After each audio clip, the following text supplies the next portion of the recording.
জেলা প্রশাসক সম্মেলনের দ্বিতীয় দিনে এখন পর্যন্ত ডিসিদের সঙ্গে বৈঠক করেছেন বিমান পরিবহন ও পর্যটন মন্ত্রী ফৌজা খানম এবং সংস্কৃতি মন্ত্রী নিতাই রায়চৌধুরী। রাজধানীর ওসমানী স্মৃতি মিলনায়তনে চলছে এই সম্মেলন।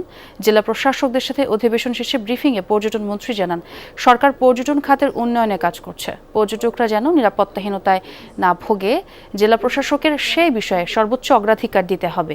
প্রথম সেশনের বৈঠকে পর্যটন কেন্দ্রগুলোর মান উন্নয়ন ও সংস্কার এবং পর্যটনকে কিভাবে আকর্ষণীয় করা যায় সে বিষয়ে আলোচনা হয়েছে বলেও জানান মন্ত্রী।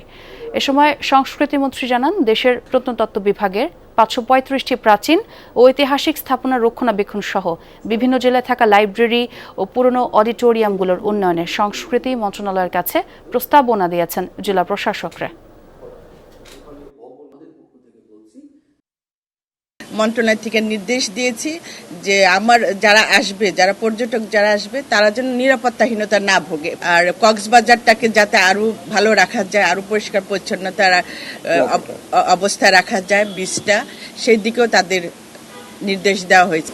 প্রত্নতত্ত্ব অধিদপ্তরে আমরা 535টি নিদর্শন তালিকাভুক্ত করে সেখানে আমরা কাজকর্ম করছি এবং আরও নতুন করে আমাদের আরও বেশি পরিকল্পনা রয়েছে।